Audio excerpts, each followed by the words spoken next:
Le Conseil ordinaire des ministres ce jeudi sous la présidence du chef de l'État Idriss Déby Itno à l'ordre du jour 3 projets de texte et une communication. À suivre le compte rendu avec le ministre de la Communication, porte-parole du gouvernement Oumaya Issel. La 64e session ordinaire du Conseil des ministres de la CVLT s'est ouverte ce jeudi dans la capitale tchadienne. Vous suivrez le reportage dans ce journal. Et puis, célébration ce 7 février de la Journée nationale des personnes handicapées. C'est l'espace Fest Africa qui a servi de cadre pour la commémoration des festivités. Bienvenue aux 20h, mesdames et messieurs, bonsoir et merci de nous accueillir chez vous. Le Conseil ordinaire des ministres a lieu ce jeudi sous la présidence du chef de l'État Idriss Déby Itno. À l'ordre du jour, 3 projets de texte et une communication. Voici tout de suite le compte rendu avec le ministre de la Communication, porte-parole du gouvernement, Oumaya Issel. Il s'est tenu ce jour, jeudi 7 février 2019, un Conseil ordinaire des ministres placé sous la présidence de son Excellence Idriss Déby Itno, président de la République, chef de l'État, chef de gouvernement, président du Conseil des ministres. Le Conseil a eu à examiner et adopter 3 projets de texte et suivi une communication. Au titre du ministère de la Justice et des Droits humains, le Conseil a examiné un projet de loi portant organisation et fonctionnement de la profession de notaire. Ce projet de loi découle des recommandations issues des forums et ateliers organisés sur la justice et a fait l'objet de consensus lors du processus de sa révision. Par conséquent, il ne change pas fondamentalement les dispositions antérieures, mais apporte des innovations qui rendent transparent l'accès à la profession de notaire. Au titre du ministère de l'Enseignement supérieur, de la Recherche et de l'Innovation, 2 projets de décret ont été examinés. Le premier portant statut particulier du personnel hospitalo-universitaire et le second portant réglementation du système du centre hospitalier universitaire CHU. Le décret portant statut particulier du personnel hospitalo-universitaire prévoit la mise en place d'un nouveau corps unifié qui fusionne les carrières hospitalières et universitaires en vue de valoriser la fonction médicale et de recherche pour une meilleure amélioration de la santé du citoyen. Ce corps sera constitué de plusieurs spécialités du domaine de la santé. Le second projet est relatif à la création et à la réglementation des centres hospitaliers universitaires CHU. Cette structure se veut un cadre d'organisation permettant de dispenser dans les établissements publics de santé la formation pratique des étudiants en sciences de la santé dans divers domaines. Il est conçu et aménagé pour remplir sa mission de santé dans le respect de l'intérêt de la dignité des malades. Toutefois, il faut relever que le CHU sera une structure de concertation sans personnalité morale.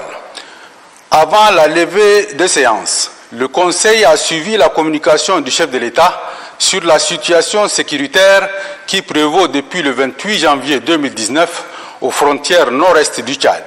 Le président de la République a rassuré les membres du gouvernement que la colonne des mercenaires qui a tenté de faire incursion en territoire tchadien est complètement détruite. Aucune perte en vies humaines et en matériel enregistrée du côté gouvernemental. Une mission conduite par le ministre délégué à la Défense nationale est présentement sur le terrain pour une évaluation exhaustive de la situation. Le président de la République a saisi l'occasion pour féliciter l'armée nationale tchadienne et réitérer ses remerciements à la France, dont l'appui militaire aérien a été déterminant pour l'anéantissement total de cette bande de mercenaires. Commencé à 10h, la séance a pris fin à 11h15. Voilà le ministre de la Communication, porte-parole du gouvernement. Je vous invite à suivre cette fois le communiqué de l'État-major général des armées par rapport à la situation sécuritaire qui prévaut à l'est du pays. Communiqué lui ici par le porte-parole des armées, le colonel Azem Bermanda Agouna. Communiqué de l'État-major général des armées. L'État-major général des armées informe l'opinion nationale et internationale que les 05 et 06 février 2019, l'aviation des forces aériennes tchadiennes, appuyée de l'aviation de l'opération Barkhane, ont bombardé et stopper l'incursion des mercenaires et des terroristes venus de la Libye dans la zone nord-est du Tchad. Les rescapés des mercenaires et des terroristes ont été neutralisés par les forces de défense et de sécurité tchadiennes. Les forces de défense et de sécurité poursuivent l'opération de ratissage et rassurent que toute la zone nord-est est sous contrôle. Le bilan vous sera communiqué ultérieurement.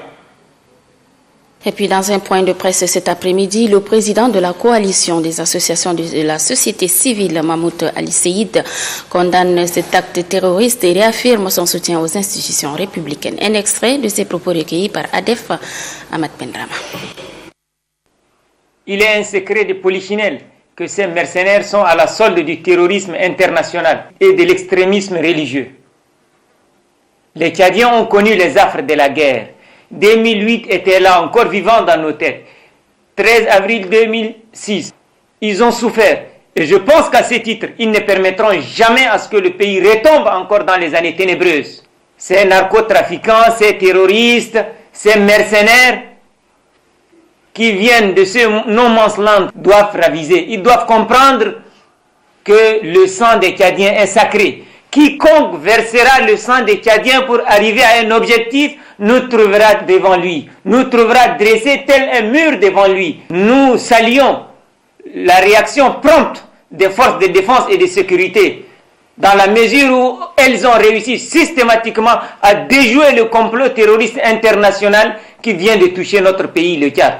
Nous demandons à l'opinion internationale d'aider le Tchad à appréhender ces terroristes qui sont derrière ces actions hautement coupables. Nous sommes aussi outrés, stupéfaits, voire même abasourdis par la réaction de certains opposants qui prennent fait et cause pour les terroristes. C'est très grave. Ils se disent démocrates et de l'autre côté, ils prennent des positions très graves qui portent atteinte à la crédibilité de leur statut d'opposant et qui portent atteinte à l'union nationale dans notre pays.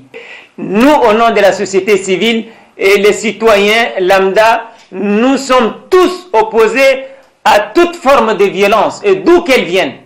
Là, nous saluons aussi la coopération franco-tchadienne. Le Tchad a été aux côtés des puissances internationales pour lutter contre le terrorisme. Et si aujourd'hui le terrorisme cherche à s'implanter dans notre pays, il est tout à fait normal que d'autres puissances amies puissent venir nous soutenir. Nous demandons à la population d'être sereine, d'être calme, de garder son flegme. Nul ne peut venir déstabiliser cette paix qui règne dans notre pays. Le président de la République et derrière lui des hommes et des femmes, des milliers d'hommes et de femmes se battront nuit et jour comme il le fait maintenant pour assurer la quiétude, la stabilité. Voilà, et puis c'est communiqué du groupe parlementaire MPS. Le groupe parlementaire MPS suit avec beaucoup d'attention la situation sécuritaire à la frontière nord de notre pays et se sent révolté par les incessantes incursions des groupuscules armés à la solde des terroristes animés par l'esprit de terreur et de la destruction. Le groupe constate avec stupéfaction et indignation que certains de nos compatriotes, soi-disant leaders des partis politiques, usent de la tribune offerte par la démocratie pour saluer et se féliciter de ces agressions contre les institutions démocratiques de notre pays, tout en condamnant avec force ces tentatives de déstabilisation et les interventions indignes de ces chefs de partis politiques. Le groupe parlementaire apporte son soutien sans faille à nos vaillantes forces de défense et de sécurité avec à leur tête le président de la République, chef de l'État, chef suprême des armées, son Excellence Idriss Déby Itno, tout en rappelant à une union sacrée des filles et fils du Tchad derrière le chef de l'État et les forces de défense et de sécurité face à cette agression contre notre démocratie. Le groupe réaffirme son attachement aux accords de défense signés par le Tchad et soutient leur application, félicite les forces de l'opération Barkhane et la France pour les réactions promptes. Enfin, le groupe exhorte le gouvernement à rester vigilant afin que les soutiens internes de ces hors-la-loi ne restent pas impunis. À la signature, le président du groupe parlementaire MPS, le vice-président, député Mohamed Kana Abadi.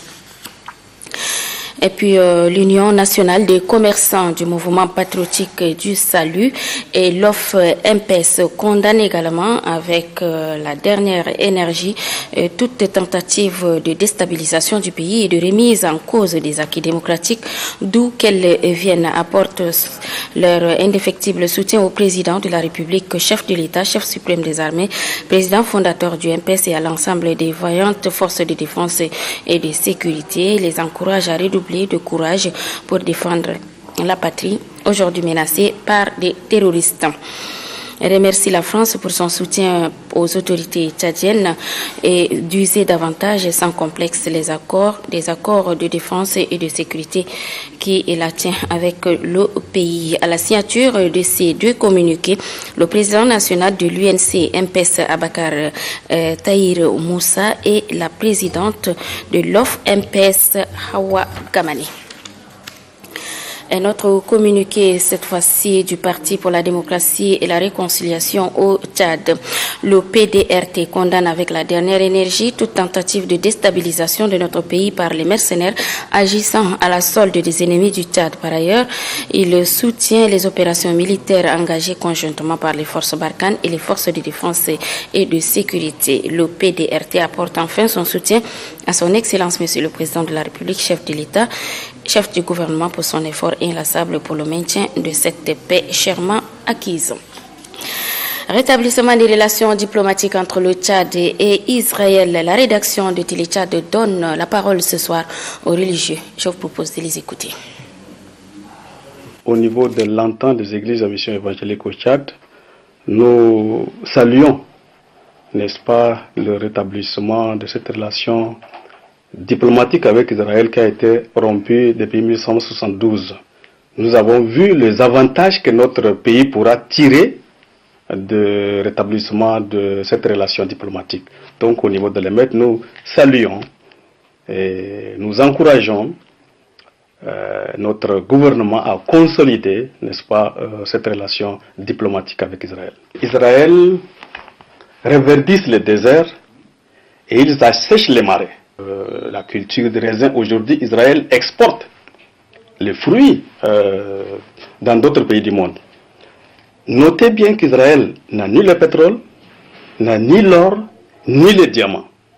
Mais ce qu'ils ont, c'est la matière grise. Ils ont utilisé leur technique et nous avons un vaste terrain au Tchad. Bon, la moitié est le désert. Et si, avec leur connaissance technique, pourra aider nos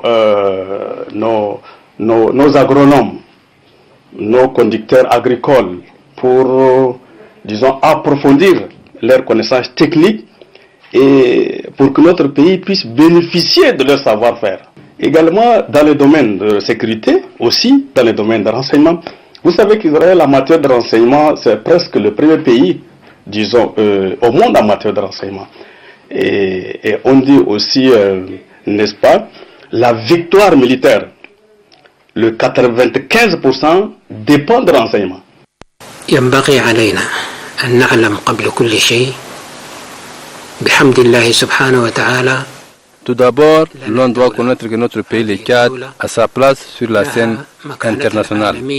Mais longtemps, nous étions presque absents au niveau international. Aujourd'hui, avec le leadership du président de la République, Idriss Déby Itno, le Tchad a eu sa place dans le monde. Le rétablissement de nos relations avec l'État hébreu a suscité beaucoup de réactions. À ce sujet, les gens pensent négativement. Nous devons être conscients en ce qui concerne nos relations avec l'État d'Israël. À travers les réseaux sociaux, les gens écrivent en donnant des arguments ou des opinions mal fondées concernant nos relations bilatérales avec Israël. Or, les relations entre le Tchad et l'Israël ne sont pas dues à la religion, mais ce sont des relations entre États et sont basées sur les intérêts communs. Il faut faire l'alliance entre Israël comme État et Israël comme société. L'on est obligé de faire la différence entre ces deux choses. Israël est un pays qui respecte les critères d'un État de droit, est un pays démocratique et laïque. Dans ce pays vivent non seulement les peuples israéliens, mais aussi les musulmans et les chrétiens. C'est pourquoi si l'on tisse des relations avec l'État d'Israël, ça crée des réactions des Tchadiens. Pourtant, nous partageons des intérêts avec Israël. Il est temps de se ressaisir pour profiter de ces opportunités et s'ouvrir au monde. Face à cette situation, il faut que les gens comprennent que nous vivions avec les autres dans cette planète. De ce fait, nous sommes obligés de créer des relations avec les autres États du monde. Voilà des propos recueillis par Aman Isaac Azina et Mamat Suleiman. Après la cérémonie de paraphe de l'accord de paix gouvernement centrafricain et groupe armé à Khartoum au Soudan, une délégation avec à sa tête Moussa Faki Mahamat, président de la Commission de l'Union africaine, se trouve à Bangui en République centrafricaine où un accord de paix a été signé. On fait le point avec Gapi Lemissi. Bangui, capitale de la République centrafricaine, cet après-midi du mercredi 6 février. Les habitants vaguent normalement à leurs occupations. La délégation avec Assaten Moussa Faki Mahamat, président de la Commission de l'Union africaine, traverse les rues de la capitale sous haute protection des forces des Nations Unies, direction présidence de la République. Ici, le décor est planté, la mise en place est terminée. Aussitôt commence la cérémonie tant attendue de signature de l'accord de paix intercentrafricain.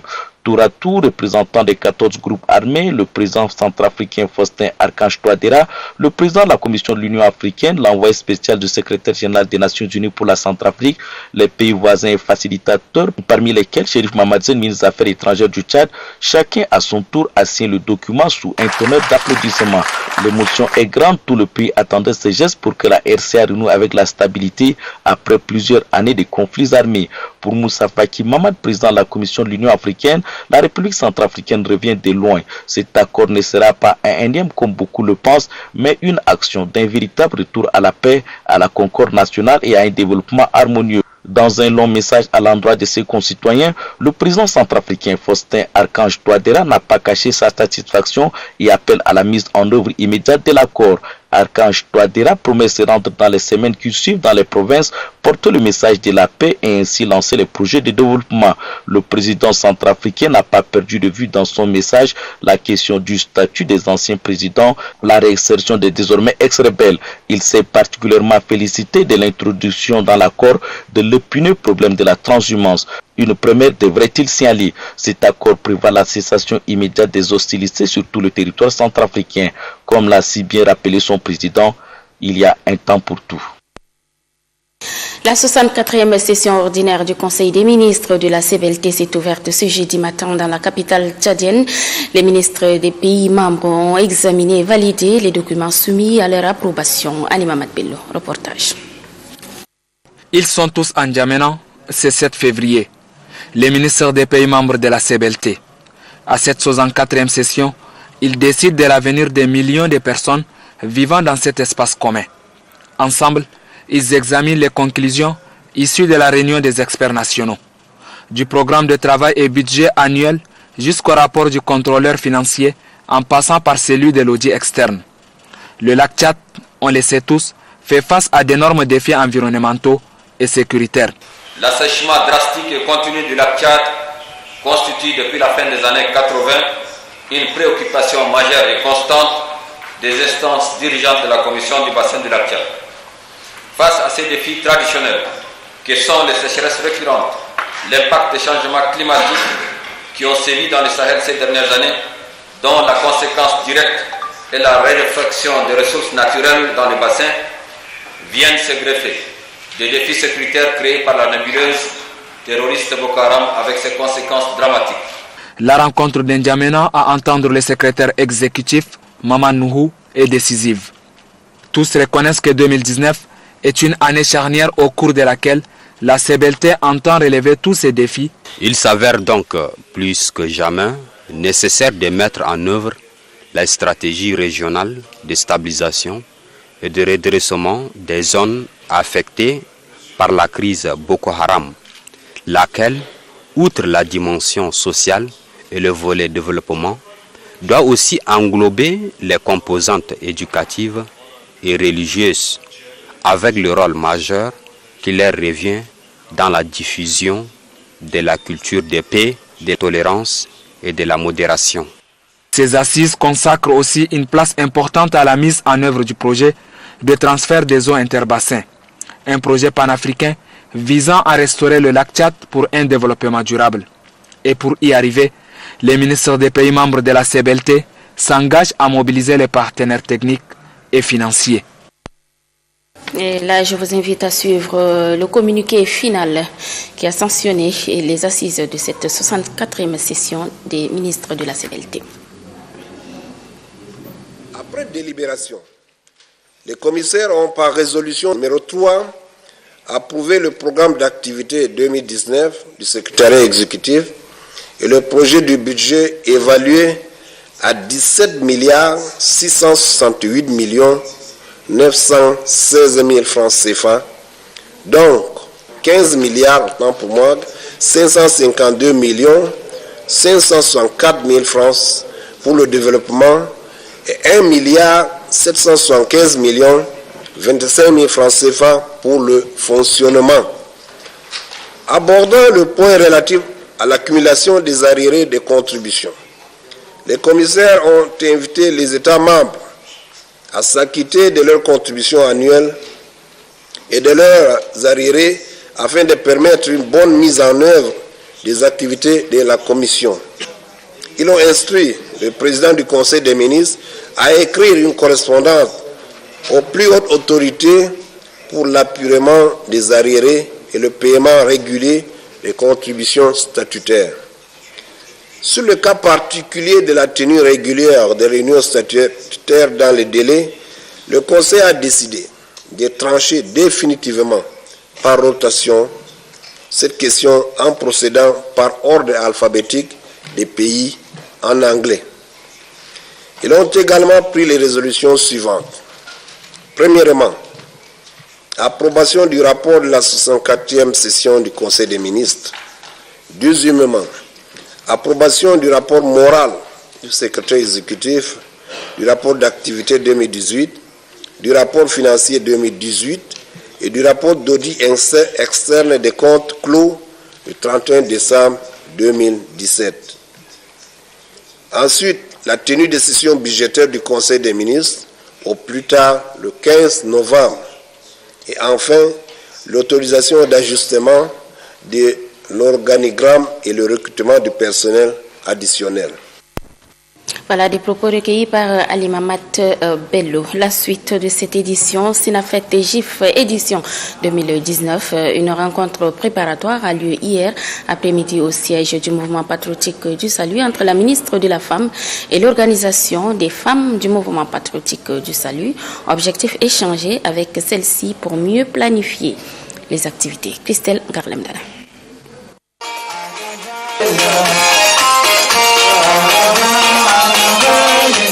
Cette rencontre est un cadre de concertation, d'information et d'orientation pour les membres de l'organisation des femmes du mouvement patriotique du Salut OFMPS de planifier leurs activités et rendre leurs interventions plus efficaces. Objectif, contribuer à susciter davantage chez les femmes tchadiennes un engouement à être des actrices à fort potentiel dans la dynamique décisionnelle.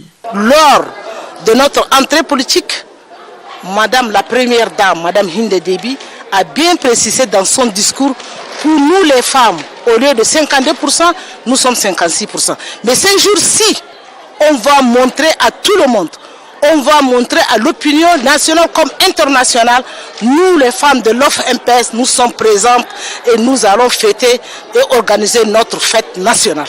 La ministre de la Femme, Jalal Arjun Khalil, encourage ses sœurs à s'investir pleinement pour la réussite de la Semaine nationale de la femme tchadienne, Sinafet. Je voudrais vraiment que toutes les femmes puissent se sentir concernées et c'est pourquoi on a choisi un thème parlant et ouvert qui est Femmes et défis de la 4e République. À travers ce thème, on a besoin de relever les défis avec ces différentes générations. À travers cette rencontre, les membres de l'OFMPS ont pris bonne note pour relever le défi. Tous ces points abordés, à savoir l'innovation, la promotion des droits de la femme et la scolarisation des filles, vont permettre à chaque femme de revoir sa position pour œuvrer en faveur du bien-être familial. Une cérémonie de réjouissance a été organisée par la population du village Bodoro. C'est une localité située à 45 km de Massenia. La population témoigne ainsi sa gratitude au président de la République pour l'élection de leur village en commune. C'était en présence du ministre des Infrastructures et du Désenclavement et sa collègue, ministre secrétaire général du gouvernement, Falambi Sulgan. Hommes, femmes et enfants de la commune de Bodoro étaient sortis massivement pour témoigner de leur gratitude aux plus hautes autorités d'avoir érigé le village Bodoro en commune. Le secrétaire général du mouvement patriotique du salut de la province du Charibagrimi, Saleh Kadr Kana, au nom de ses camarades de la province du Charibagrimi en général et ceux de la commune de Bodoro en particulier, remercie le président fondateur du mouvement patriotique du salut, Idriss Déby Itno, qui fait du développement de la province du Charibagrimi son cheval de bataille. Mariam Mamad Nour, cadre de la province du Charibagrimi, de renchérir que le président de la République s'attelle jour et nuit au développement socio-économique du pays. Mariam Mamad Nour a saisi cette perche pour appeler les fils et filles de Bodoro au travail et surtout à l'unité. Très ravi de l'érection du village Bodoro en commune, Sa Majesté Mbang Adi Oli Mahamad Youssouf a tenu à rappeler que si le village Bodoro est érigé en commune, c'est au bout de beaucoup de sacrifices. Il exhorte par ailleurs les uns et les autres au travail pour le bonheur de la population. Conscient des défis, Abdraman Mouktar interpelle la population de Bodoro en général et surtout les cadres accompagnant la commune pour le bien-être de tous. Pour en savoir, Bodoro a été érigé en commune par l'ordonnance numéro 038/PR/2018 du 10 août 2018. Célébration ce 7 février de la Journée nationale des personnes handicapées, 24e édition. C'est l'espace FES Africa qui a été choisi pour l'occasion par le ministère de la Femme, de la Petite Enfance et de la Solidarité nationale pour les festivités commémoratives. Marali Joséphine.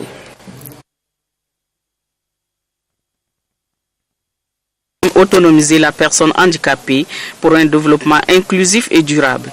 La 24e édition 2019 a vu la participation des représentants venus des différentes provinces du pays. Au nom de la délégation, le président de l'association des personnes handicapées d'Abéché, Abdelatif Hicham, adresse sa gratitude au ministère de tutelle et invite ses pairs à plus d'engagement.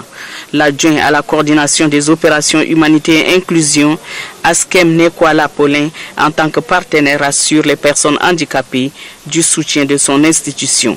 Pour le directeur des personnes handicapées, le choix du thème n'est pas fortuit. L'autonomisation offre aux personnes handicapées l'occasion de répondre à leurs préoccupations et à leurs défis grâce à leur participation dans la société. Le directeur général adjoint du ministère souligne que des actions positives pouvant améliorer les conditions de vie des personnes handicapées ont été posées. Toutefois, renchérit-il, des défis énormes doivent être relevés. La question d'handicap préoccupe les plus hautes autorités, à leur tête le président de la République, chef de l'État, chef du gouvernement, son Excellence Idriss Déby Itno, qui a placé la problématique de la personne handicapée au centre des défis de la 4e République. Pour l'intérêt commun, les personnes handicapées demandent au gouvernement de ratifier la Convention des droits des personnes handicapées, de revoir le mécanisme de décaissement de fonds alloués à la journée dédiée à cette couche et aux personnes handicapées de s'organiser en réseau pour mieux réfléchir sur leurs droits.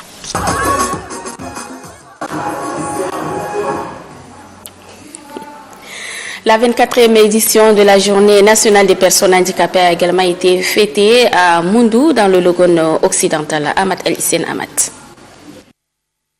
Réunis sous la bannière du réseau des organisations des personnes en situation de handicap du Logone occidental, les handicapés auditifs, visuels et physiques de la province se sont mobilisés pour donner un cachet particulier à cette journée nationale du 7 février. Au nom des personnes handicapées du Logone occidental, la présidente du comité d'organisation, Madame Françoise Belle-Rose, a remercié le gouvernement tchadien et les organisations internationales d'avoir fait de l'amélioration des vies des personnes handicapées une préoccupation majeure dans leur politique sociale. Madame Françoise Ali Belle-Rose a déclaré à cette célébration que le thème choisi, qui est autonomiser les personnes handicapées, est très significatif et demande à ses frères et sœurs en situation de handicap d'éviter la mendicité la violence et la paresse, car ces comportements donnent de prétexte aux gens de les juger négativement. L'occasion était toute indiquée pour eux de recommander aux autorités provinciales de respecter les textes en faveur des personnes handicapées, plaider l'accès aux jeunes handicapés dans les entreprises publiques et privées de la place et de condamner les auteurs de grossesse qui abandonnent les femmes handicapées avec leurs enfants. Réceptif à toutes ces doléances, le délégué provincial à l'action sociale, Haroun Ada, a cité les actes pris en faveur des personnes handicapées. Pour Haroun Ada, le président de la République Idriss Déby Itno continue sans relâche à œuvrer pour la survie de cette couche vulnérable et demande aux personnes handicapées de ne pas se considérer comme vaut-à-rien. Les non-voyants et les sourds ont présenté à cette circonstance des sketchs sur leurs conditions de vie. Toujours dans le cadre de la célébration de la journée nationale des personnes handicapées, notre reporter Alima Matebello nous fait le portrait d'un infirme chef de garage, Djangwe Kalbele, c'est son nom, regardez. Son handicap, il ne le prend pas comme une fatalité. Âgé de 47 ans, Djangwe Kalbele est infirme dès la naissance. Mais son infirmité n'a pas compromis son rêve d'être mécanicien. Dans ses garages, il est le chef. Soutenu par ses béquilles, il exerce convenablement ses activités, restaurer les véhicules. Aujourd'hui, chef Djangwe comme la personne entourage forme plus de 10 jeunes dans son garage. Bon, ça ne me gêne pas, je travaille comme tout le monde. Je travaille comme tout le monde. Au moment où j'apprenais, j'allais à l'école mécanique, là j'avais déjà un garage. C'était en 1989 là-bas que je gérais déjà mon garage. Son handicap, c'est au pied, mais son esprit est sain. Bien qu'il ne jouisse pas de toutes ses facultés, Djangwe a su réveiller son génie créateur qui séduit plus d'un client. Depuis que je l'ai connu, j'ai découvert son garage. C'est avec lui que je fais entretenir mes voitures. Et il est correct, il respecte son rendez-vous. La qualité du travail, parce que nous sommes clients, on vient vers lui parce qu'il y a la qualité du travail. Hormis les garages, l'homme a un autre projet en cours d'exécution. Juste à côté de son domicile, situé à Gassi, dans le 7e arrondissement, il construit une école mécanique moderne pour former des jeunes Tchadiens en mécanique. Là où mon garage, là où j'exerce, là, j'ai souvent des élèves qui veulent apprendre. Bon, ça m'a donné l'idée, si je peux créer une école et former certains jeunes et qui peuvent devenir comme moi et avoir à manger avec ce ça va être une bonne chose, quoi. Le métier de garagiste lui a tout donné. Voiture, concession, il en a. À la maison, à ses temps libres, son thermos de thé à côté, il est toujours en compagnie de ses enfants. Entre lui et sa famille règne un climat de complicité hors pair. C'est ce que Djangwe appelle bonheur. Et cela ne dépend pas d'un handicap ou pas. Et oui, un bel exemple à suivre. L'association de lutte contre l'excision et la protection de la culture a commémoré ce mercredi la journée Tolérance Zéro aux mutilations génitales féminines. Plusieurs acteurs impliqués dans cette lutte ont été conviés. Ousmane Idriss Dakoum, Christelle Garlamdana. L'excision, cette pratique traditionnelle néfaste ayant pour conséquence directe la mutilation génitale, on n'en parlera jamais assez. Au Tchad, selon les statistiques récentes, si rien n'est fait, 1 million de filles dont l'âge varie entre 4 et 14 ans seront victimes d'excision. L'institutionnalisation de la journée Tolérance Zéro aux mutilations génitales féminines est un signal fort. L'association de lutte contre l'excision et de protection de nos cultures se fixe comme objectif de gagner la bataille contre l'excision des jeunes filles. Personne n'a été capable de dire exactement pourquoi on excise les filles. La réponse est unanime. On le fait parce que nos ancêtres le faisaient. Si l'État veut bien nous donner les moyens pour aller plus loin. Le réseau des femmes ministres et parlementaires joint sa voix à l'effort de lutte contre ce fléau. Le réseau aujourd'hui, le réseau des femmes ministres et parlementaires qui a le principal outil de plaidoyer, doit avoir des relations avec les autres associations féminines pour pouvoir les appuyer et essayer de mettre fin à toutes les violences basées sur le genre. Commémorée chaque 6 février de l'année, suite à la résolution 146 de l'Assemblée générale des Nations unies, la journée Tolérance Zéro aux mutilations génitales féminines est une invite aux États, à la société civile à une synergie d'action pour le bien-être de la femme. Et puis le projet d'intervention nutritionnelle d'urgence et Swedish International Development Corporation Agency organise un atelier de formation des relais communautaires des centres de santé du 9e arrondissement de N'Djamena Est et du centre. Le point avec Myriam Kapdebay. L'accélération d'interventions visant à améliorer l'alimentation du nourrisson et du jeune enfant est une priorité clé dans l'effort mené pour améliorer la croissance et le développement de l'enfant. Cependant, au Tchad, les pratiques à l'amélioration de l'alimentation du nourrisson et du jeune enfant demeurent loin d'être optimales. C'est pourquoi, à travers cette formation, le projet d'intervention nutritionnelle d'urgence tient à renforcer la capacité des prestataires de soins des centres sanitaires du N'Djamena Est, du centre et du 9e arrondissement. Selon les résultats de l'enquête SMART 2017, de septembre bien sûr, la prévalence de la malnutrition, les INT, donc les enfants qui viennent avec des complications et qui sont en hospitalisation. Mais cela ne suffit pas. Il faut élargir le domaine d'intervention. Selon les enquêtes menées de janvier à mai 2018, l'analyse des données montre une augmentation de cas de malnutrition aiguë comparée au nombre prévu pour 2018. Plus de 4000 enfants âgés de 6 à 59 mois devraient souffrir de malnutrition en 2019. Les localités d'Anamadi et Kobiteye dans les provinces du Logone, dans la province du Logone oriental, accueillent les retournés tchadiens de la République centrafricaine pour améliorer leurs conditions de vie. L'Organisation internationale pour les migrations, à travers son projet dénommé Aide d'urgence aux populations déplacées au Tchad, leur a offert des abris, couchages et ustensiles de cuisine. Angal Toklok. Et notre envoyé spécial, voici son reportage. La douleur d'avoir tout perdu est encore perceptible sur les visages de ces femmes et hommes qui ont trouvé refuge dans les camps de Danamadia et de Kobiteye, dans la province du Logone oriental.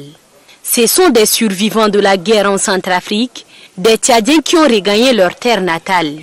N'ayant plus l'espoir de recouvrer leurs conditions de vie antérieures, ils s'accrochent à leur instinct de survie.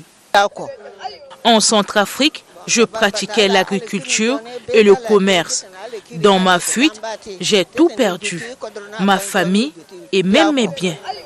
La journée du mardi 5 février 2019 restera à jamais gravée dans la mémoire des plus vulnérables parmi ces retournés. L'Organisation internationale pour les migrations, à travers son projet dénommé Aide d'urgence aux populations déplacées au Tchad, financé par la République fédérale d'Allemagne, leur est venue en aide. Ils ont reçu des abris, des kits d'hygiène et de cuisine, contribuant à l'amélioration de leurs conditions de vie. Soyez rassurés du fait que l'OIM et ces personnes seront toujours à votre côté et toujours à côté de la population tchadienne jusqu'à qu'elle le nécessite. Très émus de ce geste de cœur, les bénéficiaires expriment leur gratitude à l'OIM. L'occasion faisant le larron, ils ont également présenté de vive voix d'autres doléances aux responsables des organisations humanitaires opérant sur ces deux sites des retournés. Pour notre autonomisation, pour notre intégration, nous avons besoin d'un appui conséquent dans le domaine agricole, dans le domaine élevage, dans le domaine commercial, pour que, entre-temps, d'autant quand nous sommes en RCA, nous nous prenons en charge nous-mêmes. Mais maintenant, ici, nous voulons aussi ne pas être éternellement pris en charge, mais nous voulons aussi nous décoller. Au nom du préfet de la Niapéndé, le secrétaire général Aliouarou Malaï souhaite voir pérenniser ce geste de l'OIM qui, selon lui, vient en complément des actions du gouvernement en matière de préservation de la dignité humaine. À ce jour, environ 13 000 retournés vivent sur les sites de Danamadia et de Kobiteye. Des personnes à qui des organisations humanitaires tentent de venir en aide, mais les défis sont nombreux. Rendons-nous à Béché dans le Wadaï où des dons de manuels didactiques et kits scolaires ont été remis à la délégation provinciale de l'éducation du Wadaï par la Fondation Un Grand Cœur. Le point avec Mamad Moursal. Quelques jours après la remise officielle des kits solaires aux différents centres de santé de la province du Wadaï et la caravane ophtalmologique à l'hôpital provincial d'Abéché, la Fondation Grand Cœur offre une fois de plus plusieurs matériels didactiques et des kits scolaires aux enseignants et aux élèves des différents établissements du Wadaï. Ce geste de la Fondation Grand Cœur consiste à soutenir et à encourager les corps enseignants et les élèves pour une éducation de qualité au pays. Nul n'est besoin de rappeler que l'éducation est la clé de tout développement. La Fondation Grand Cœur, conscient du rôle que joue l'enseignement dans l'encadrement et la formation des jeunes, apporte son modeste soutien dans ces combats que le gouvernement mène depuis des années. Le premier magistrat du Ouaddaï, Ramadan Erdebou, salue ces gestes de la Fondation Grand Cœur tout en mettant l'accent sur l'importance que les plus hautes autorités du pays accordent à l'éducation des jeunes. La remise des kits et manuels scolaires vient sans nul doute renforcer la politique du président de la République, chef de l'État, chef gouvernement, son Excellence Idriss Déby Itno, qui fait l'éducation une de ses priorités. Des sincères remerciements ont été formulés par les élèves et le corps enseignant de la province du Ouaddaï. Juste avant la fin de la cérémonie de la remise officielle des kits pédagogiques et scolaires, un sketch relatif à la lutte contre le mariage précoce et la scolarisation des filles a été présenté au public. Le secrétaire général provincial du MPS de la province de la Tangilé, Kemkil Adangran Benoît, a entamé une tournée de redynamisation des structures de base de sa circonscription. Il a échangé avec les responsables des organes départementaux de la Tangilé-Est. Précision d'Amglitne.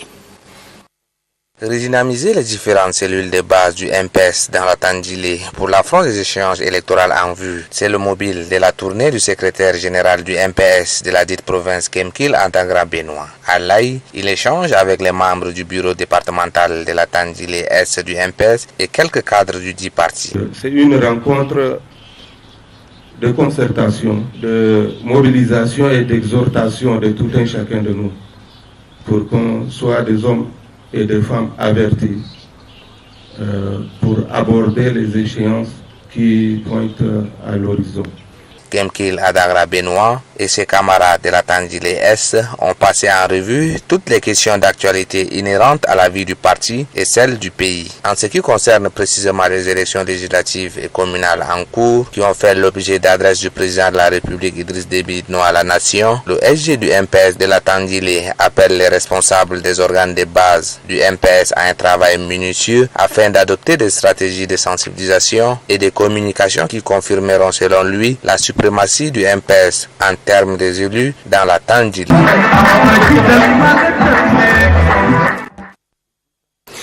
Le président de l'association sur les risques présentés par les installations et les produits pétroliers a procédé hier à l'ET numéro 3 de N'Djamena à la mise en place des points focaux de son organisation.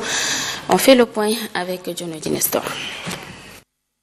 Réduire les risques liés à l'utilisation du gaz butane dans les foyers. C'est le défi que s'est lancé l'association de sensibilisation sur les risques présentés par les installations et les produits pétroliers. C'est pour cette raison que l'ASRIP élargit sa sensibilisation. Après plusieurs formations dans différents quartiers de la capitale, ASRIP confie aussi sa mission aux fidèles de l'église évangélique numéro 3.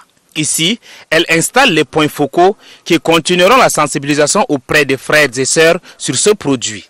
Le président de l'ASRIP, Ali Abdraman Agar, a également souligné que l'utilisation du gaz butane permet de lutter contre la destruction de l'environnement. Juste après l'installation, les membres de l'ASRIP se sont rendus au sein de leur bureau. Ici, une dizaine de femmes sont en formation sur l'utilisation du gaz butane. La population de la province du Borco a été victime d'un incendie d'origine inconnue. Alerté, le secrétaire général de la province du Borco est allé constater les dégâts et compatir avec les victimes. Bousoukigé Ferdinand.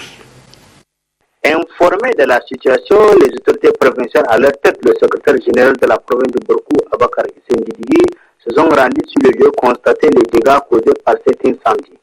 10 hectares de palmiers dattiers, 40 ménages consumés par cet incident, laissant ainsi 160 personnes sans abri. Cet incendie d'origine inconnue a ravagé tout à son passage, causant des désolations au sein de la famille touchée. La subsistance et d'autres besoins vitaux, surtout la prise en charge des enfants à l'école, reposent sur la date. Mais avec cette situation, les sinistrés savent à quel sein se vouer. Le secrétaire général de la province de Borco, Abakar Issendigui, conscient de la situation des victimes de cet incendie, a instruit le délégué de la femme, de la protection de la petite enfance et de la solidarité nationale Ahmad Mohamed Idriss a recensé tous les sinistrés. Abakar Hissène Didiki a enfin lancé un vibrant appel au ministère en charge des Affaires sociales, à la Fondation Grand Cœur, aux ONG, aux personnes de bonne volonté à venir en aide. Le délégué de la femme, de la protection de la petite enfance et de la solidarité nationale, Ahmad Mohamed Idriss, a quant à lui partagé le moment difficile avec les sinistrés avant de leur faire comprendre que toutes les mesures seront prises afin qu'une réponse soit trouvée.